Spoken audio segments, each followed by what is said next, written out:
할렐루야. 5월 24일 수요일 아침입니다. 오늘 하나님께서 우리에게 주시는 말씀을 받들어 봉독하겠습니다. 호세아서 8장 8절부터 14절 말씀까지 합독하겠습니다.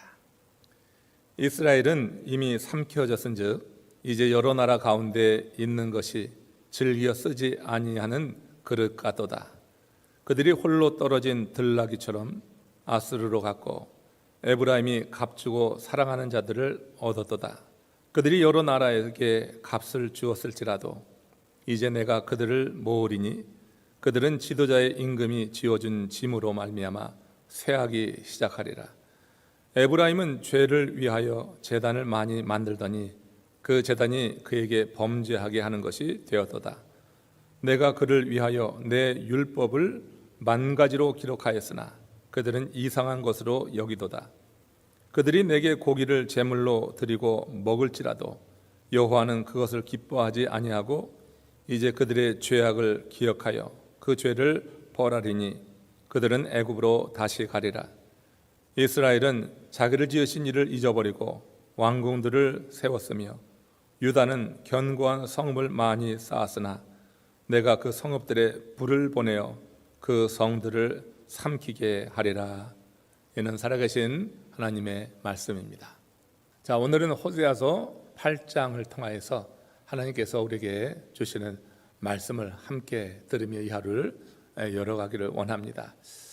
여러분, 우리 하나님께서 우리에게 무엇을 원하는 것이 있으시다 하는 것을 어떻게 생각을 하십니까? 하나님이 우리에게 무엇을 원하는가?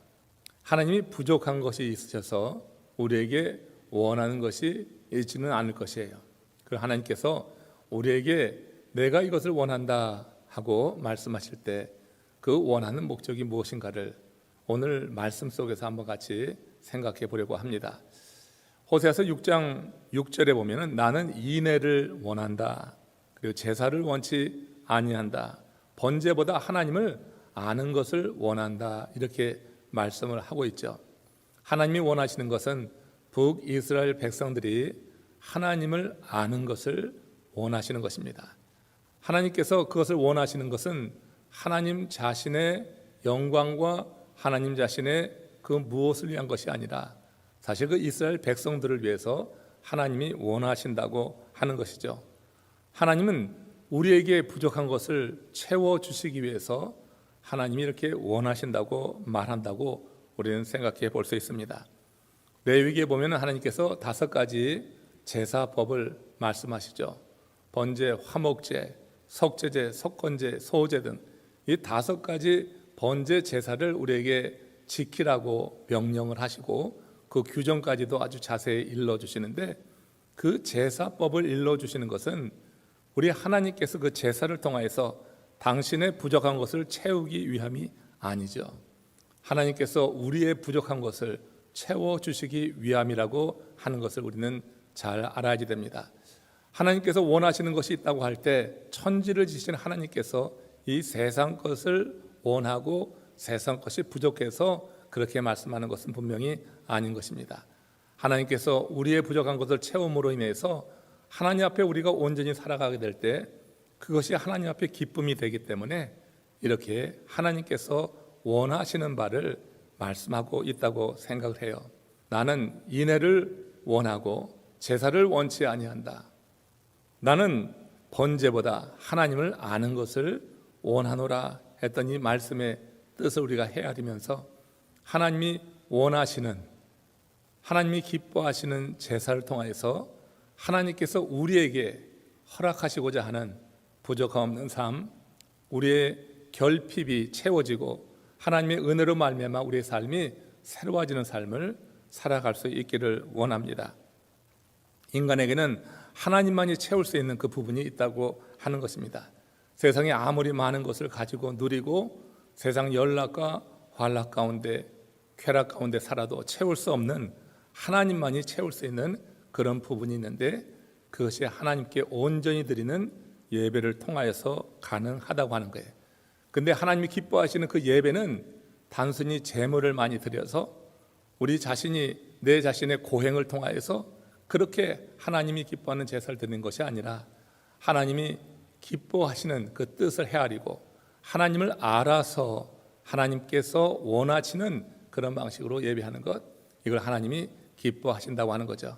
근데 이스라엘 백성들은 그렇게 하나님을 알지 못했기 때문에 하나님을 제대로 알지 못하고 세상에 치우쳐서 그 세상 지도자들이 이끄는 대로 우상을 섬기며 하나님을 떠나 있었기 때문에 하나님을 기쁘시게 하는 그 제사를 올릴 수가 없었어요. 하나님을 알지 못한 것, 그것은 하나님의 법, 하나님의 말씀을 들을 기회를 원천적으로 차단당했기 때문이다. 그것은 제사장들이 그 자신들의 육적인 탐욕에 눈이 멀어서 하나님의 말씀을 그 백성들에 제대로 알리지 않았기 때문에 하나님이 기뻐하시는 그런 제사를 통하여서 하나님의 사람으로 온전히 세워지고 부족한 것을 채우며 하나님이 기뻐하는 존재로 설 수 없었다고 저는 그렇게 생각합니다. 오늘 말씀에서 우리는 이스라엘 백성들이 하나님을 기뻐하시는, 하나님께서 원하시는 그 하나님을 의지하는 삶이 아니라 세상을 의지하고 세상의 힘과 권력에 이끌려 살아가는 그 삶과 또 하나님께 온전치 못한 제사를 드리는 그 모습을 오늘 본문에서 찾아볼 수가 있습니다.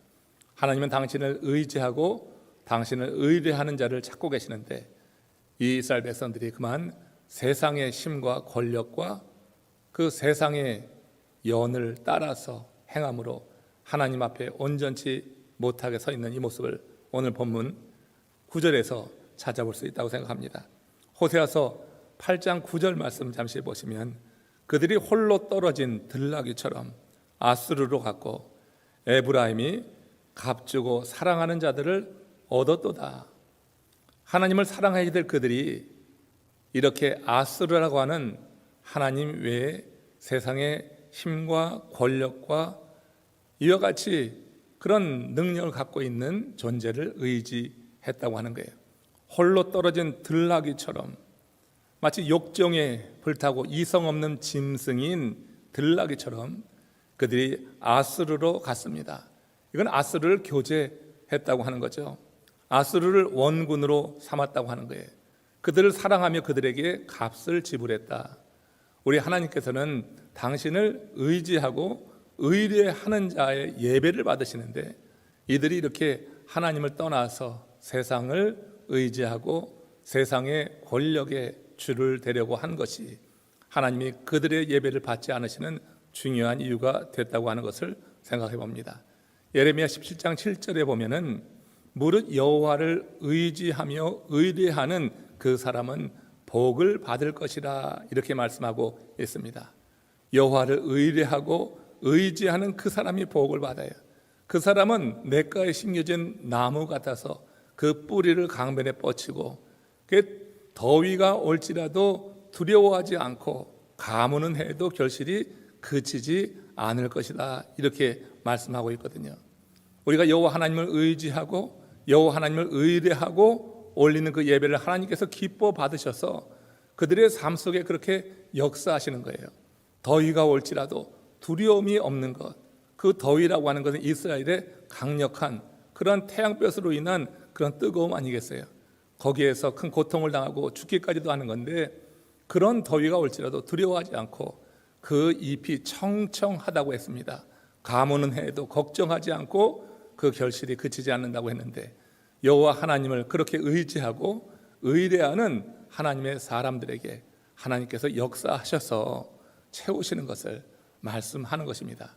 하나님은 북이스라엘 백성들이 그렇게 하나님을 의지하고 의뢰하며 그래서 인생의 여러 더위와 가무는 해에도 하나님께서 채우시고 하나님께서 새롭게 하시고 세우시는 그런 은혜의 삶을 누리길 원했지만 그들이 이처럼 홀로 떨어진 들나귀처럼 아수르로 나갔다고 하는 거예요. 그들을 얻으려고 돈을 지불하고 하는 하나님의 뜻을 거슬리는 행위를 통하여서 하나님께서 그들을 책망하는 것을 오늘 이 아침에 들을 수가 있습니다. 또 하나 11절의 말씀을 보면은 에브라임은 죄를 위하여 제단을 많이 만들더니 그 제단이 그에게 범죄하는 것이 되었도다. 에브라임은 죄를 위하여 제단을 많이 만들더니 그 제단이 그에게 범죄하는 것이 되었도다. 바로 이 앞부분에서 하나님께서 제사장들의 죄를 지목하고 그들을 책망하면서 그들이 미스바와 다보를 우상의 숭배지로 만들어서 그 백성을 타락해 하고 그들을 그곳으로 인도해서 우상을 섬기게 했다고 하는 그런 큰 책망을 하시는 것을 듣게 되죠. 이스라엘의 지도자들이 그렇게 하나님의 말씀을 듣지 않고 이렇게 우상 숭배에 빠져 있게 될 때 그들은 이렇게 에브라임을 죄를 짓는 제단으로 삼고 미스바와 바알이 우상 숭배지로 되어가도록 그렇게 행하면서 그 백성들이 짓는 죄에 대해서 방관하고 어떤 의미에서는 그들의 죄악을 마음에 두고 그 죄로 인하여서 자신들에게 돌아오는 속죄 제물을 얻으려고 하는 욕망 가운데 그들을 바로 지도하지 못했을 때 그들이 이 죄 가운데 머물러 드리는 예배가 되니 그 예배를 하나님께서 받으실 것인가 하는 생각을 우리는 하게 되는 거예요. 소떼와 양떼를 많이 가져온다 할지라도 하나님께서 그들의 그 제사를 받지 않을 것이다. 오늘 13절에 보면은 그들이 내게 고기를 제물로 드리고 먹을지라도 여호와는 그것을 기뻐하지 아니하고 이제 그들의 죄악을 기억하여 그 죄를 벌하리니 그들은 애굽으로 다시 가리라 했어요. 이거 하나님께서 심판의 경고 말씀이죠.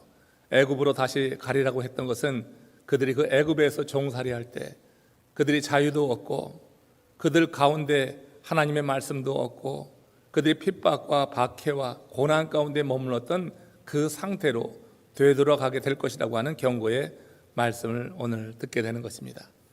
우리 하나님이 원하시는 것이 있습니다.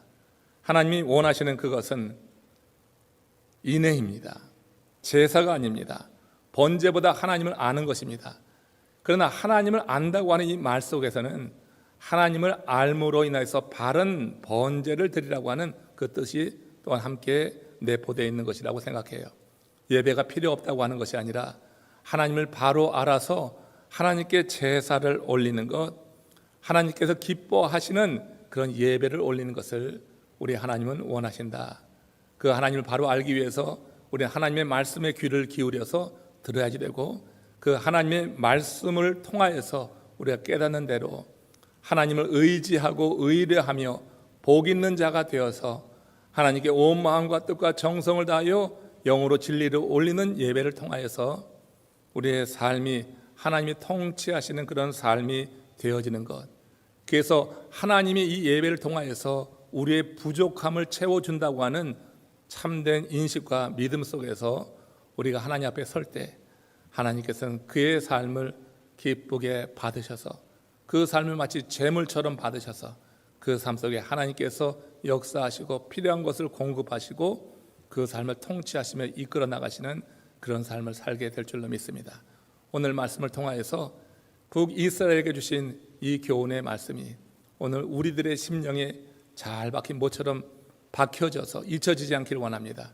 하나님을 의지하며 우리 하나님 앞에 바른 제사를 올려서 하나님 앞에 바로 서 주님과 동행하는 그런 하나님의 모든 사람들이 되기를 주의 이름으로 축원합니다. 우리 같이 고개 숙여 기도하겠습니다. 오 자비하신 하나님, 오늘 말씀을 주셔서 감사합니다. 우리가 바른 제사를 통하여 하나님을 의지하고 의뢰하며 그 말씀 가운데 서서 우리의 부족을 채우고 하나님과 동행하는 하나님의 사람들로 축복하여 주시옵소서. 예수 그리스도의 이름으로 감사하며 기도드리옵나이다.